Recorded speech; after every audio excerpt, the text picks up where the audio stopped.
thy negligence, still thou mistakest, or else committest these knaveries willfully.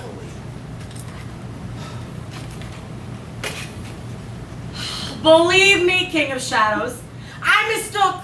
Did not you tell me I should know the man by the Athenian garment he had on? And so far blameless proves my enterprise that I have anointed an Athenian's eyes. And so far I'm glad it's so in sort, because at this their jangling I esteem a sport. Thou seest, these lovers seek a place to fight. High, therefore, Robin, overcast the night. The starry welkin cover thou anon with drooping fogs as black as Acheron, and leave these testy rivals so astray as one come not within another's way. Like to Lysanders sometime frame thy tongue, then stir Demetrius up with bitter wrong, and sometime rail thou like Demetrius, and from each other look thou lead them thus, till o'er their brows death, counterfeiting sleep, with leaden legs and batty wings doth creep. Then crush this herb into Lysander's eye, whose liquor hath virtuous property, to take from thence all error from his might, and make his eyeballs roll with wanton sight. And back to Athens shall the lovers wend, with league whose date till death shall never end. Whilst I in this affair do thee employ, I'll to my queen and beg her Indian lord, and then I will her charmed eye release from monsters' view, and all things shall be peace. My fairy lord, this must be done with haste, for night swift dragons cut the clouds full fast, and yonder shines Aurora's harbinger, at whose approach ghosts wandering here and there. Troop homes to churchyards, damned spirits all that in crossways and floods have burial. Already to their wormy beds are gone, for fearless they should look their shames upon. They will leave themselves exiled from night, and must for I consort with black-browed knights. But we are spirits of another sort. I with the morning's love have oft made sport, and like a forester the groves did tread, even till the eastern gate all fiery red opened, on Neptune's fair blessed beam turns yellow gold his salt green streams. But notwithstanding haste, make no delay. We may effect this business yet ere day. Up and down, up and down. I will lead them up and down. I am feared in fields and town. God will lead them up and down. Here comes one. Where art thee, proud Demetrius? Speak thou now! Here, villain, strong and ready. Where art thou? I will be with thee straight! Follow me then to greener grounds. Lysander, speak again, thou runaway, thou coward! Art thou fled? Speak! In some bush? Where dost thou hide thy head? Thou coward! Art thou bragging to the stars, telling the bushes that thou lookest for wars, and will not come? Come, recreants, come, child. I'll whip thee with the rod. He is defiled that draws a sword on thee. Yea. Art thou there? Come hither. Try no manhood here.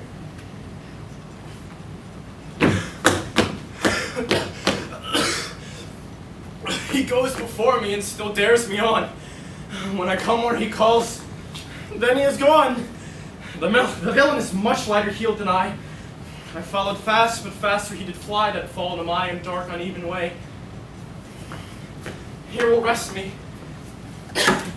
Come, thou gentle day, for if but once thou show me thy gray light, I'll find Demetrius and revenge this spite. Ho, ho, ho, coward! Why comest thou not?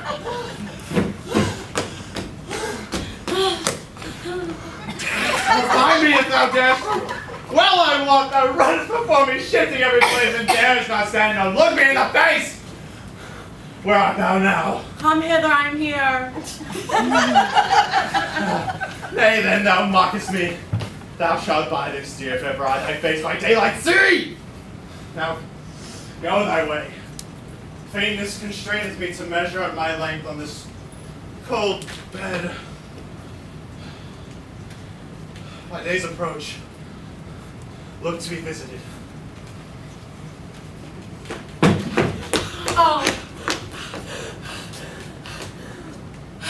weary night. O long, tedious night, abate thy hour. Shine comforts from the east, that I may back to Athens by daylight. From these my poor company detest. And sleep, but sometimes shuts up sorrow's eyes.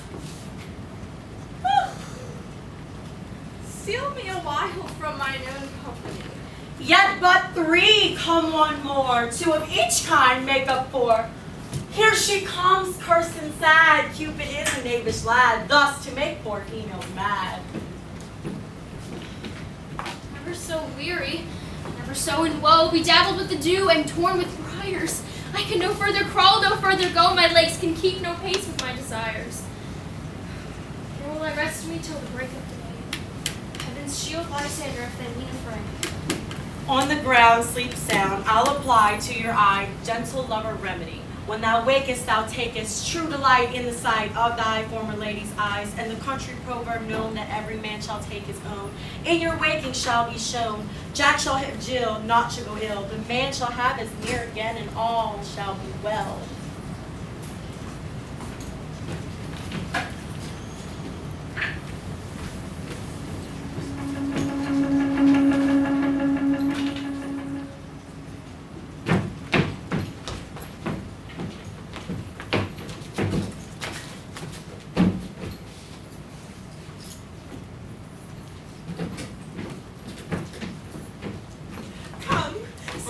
Down upon this flowery bed, while I thy amiable cheeks do coy, and stick musk roses in thy sleek, smooth head, and kiss thy fair large ears, my gentle joy. Where's Peas Blossom? Ready? Scratch my head, Peas Blossom. Where's Monsieur Cobweb? Ready? Good, Monsieur. Get your weapons ready in hand and kill me a red-tipped bumblebee on top of the thistle. Oh, and good, Monsieur, have a care the honey bag break not. For I would loathe to have you with a broken honey bag, Signor. Where's Monsieur Mustard Seed? Ready. Give your need, Monsieur Mustard Seed, pray your courtesies. What's your will? Nothing but to have a cavalry cobweb here to scratch. For methinks I must see to the barber's, for I think I am marvelously hairy of the face, and I am such a tender ass that if my hair do but tickle, I must scratch. What, but thou hear some music, my sweet love? I have a good ear of music. Let us have the tongs and bones. Or say, sweet love, what thou desires. Truly, a pretty powder, I can munch into your good dry oats, but methinks I am tired of hay. Sweet hay. Good hay. After the fellow.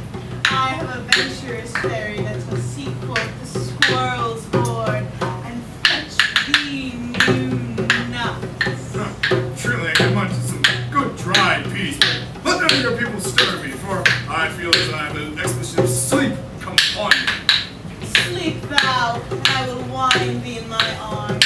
Fairies, be gone, and be always away. So doth the woodbine, sweet honeysuckle gently entwist. So the female ivy so rings the barky fingers of the elf. Oh, how I love thee! How I dote on thee!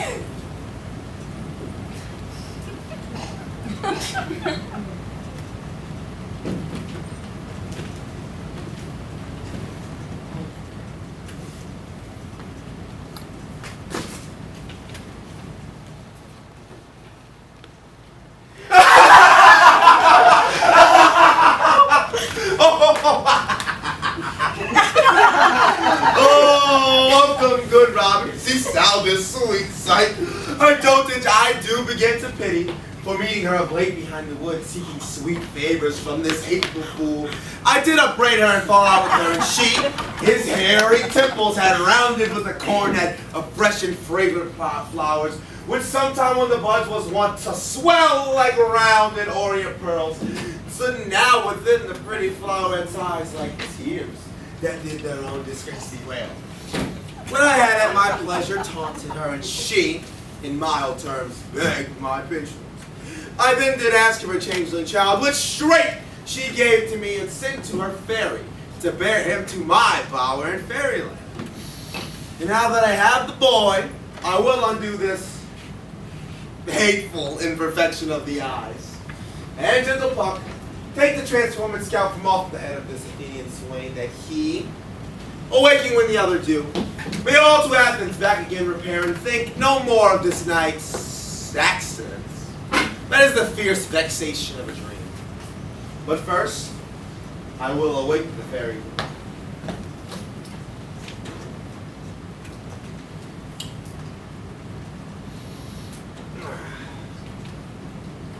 Be as thou wast once to be, see as thou wast once to see.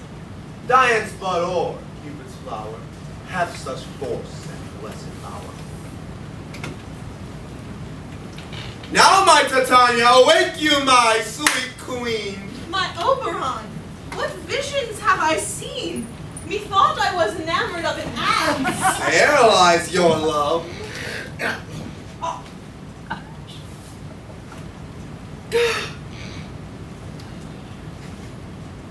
How came these things to pass?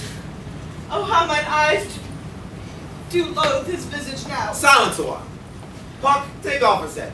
Titania, music call and strike more dead than all these common five the sense. Music, ho, music, such a charm as sleep. Now when thou wakest with thine own fool's eyes deep. Come, my queen, take hands with me, and rock the ground whereon these sleepers be. Thou and I are new in amity, and will tomorrow night solemnly dance, and view Theseus' house triumphantly. And there shall all the pairs of faithful lovers be, wedded with Theseus, all in jollity. Very king, attendant Mark, I do hear the one you are. Then, my queen, in silence and trip we after the nightshade, for we the globe can compass soon, swifter than the wandering moon. Come, my lord, and do not fly. Tell me how it came this night that I, sleeping here, was found with these mortals on the ground.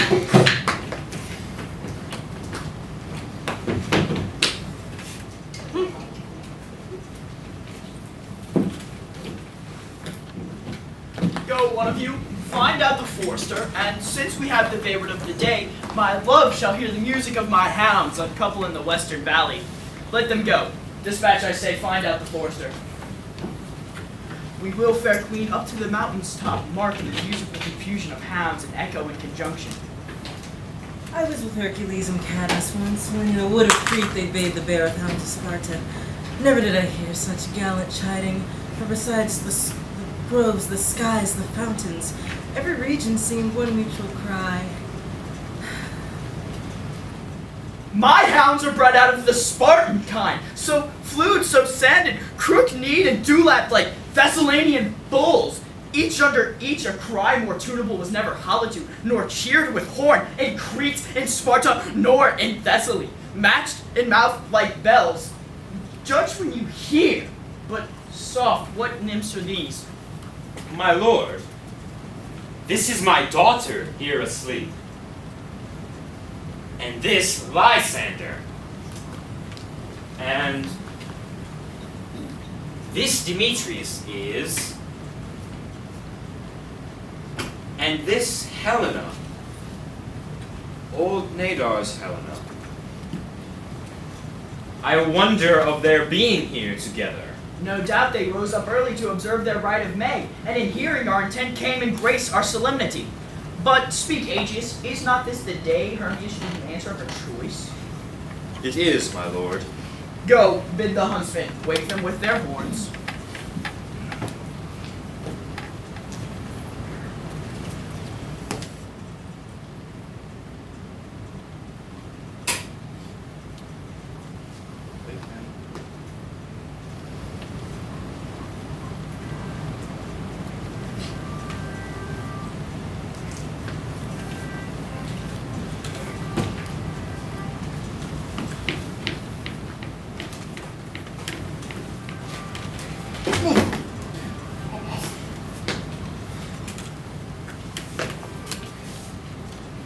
Good morrow, friends. St. Valentine is past. Begin these woodbirds but to couple now? Pardon, my lord. Ooh, I pray you all stand up. I know you two are rival enemies. How comes this gentle concord in the world, that hatred is so far from jealousy, to sleep by hate and fear no enmity? My lord, I shall reply amazedly, half sleep, half waking, but as yet I swear, I cannot truly say how I came here. But as I think for truly what I speak, now do I bethink me, so it is. I came with Hermia hither. Our intent was to be gone from Athens, where we might without the peril of the Athenian law. Enough! Enough, my lord, you have heard enough. I beg the law upon his head. They would have stolen away, they would, Demetrius, thereby to have defeated you and me. You of your wife, and me of my consent.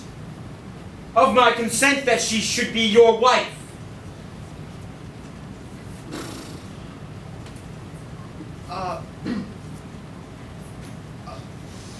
My lord, fair Helen told me of their stealth, of this their purpose hither to this wood. I in fury followed them, fair Helen in fancy following me.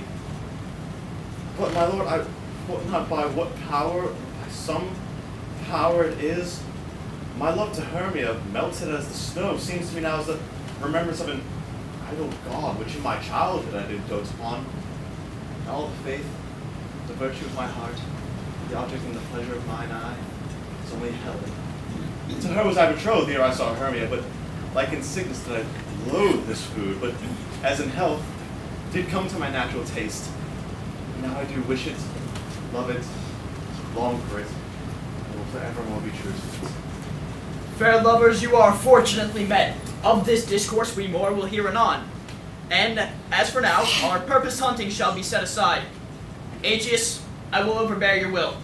For in the temple, by and by with us, these couples shall be eternally knit. Away with us to Athens, 3 and 3. We'll hold a feast in great solemnity. Come, Hippolyta.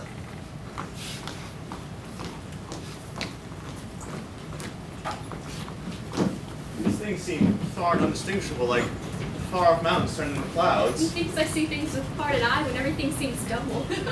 So methinks. And I found Demetrius like a jewel. Mine own and not mine own. It seems to me that yet we sleep, we dream. Did not the Duke just hear and bid us follow him? Yea, and my father. And Hippolyta. And he did bid us follow to the temple. Why, then we are awake! Let us go, and on our way let us recount our dreams.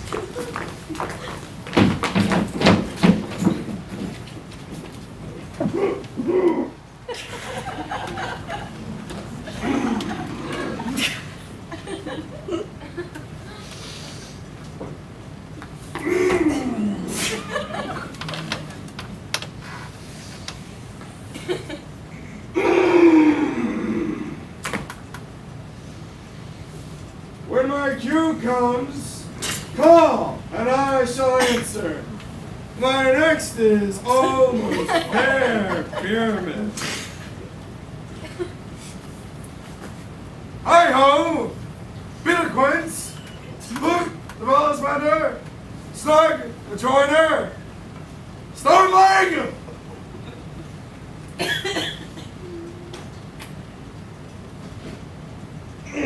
God's my life stolen hence and left me asleep. I've had a dream. It's the wit of man to say what dream it was.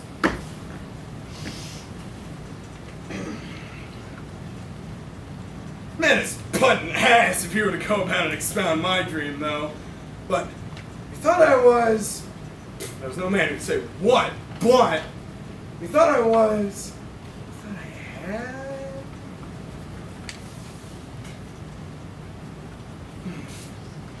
It's but a parched fool of people to go about and expound what we thought I had.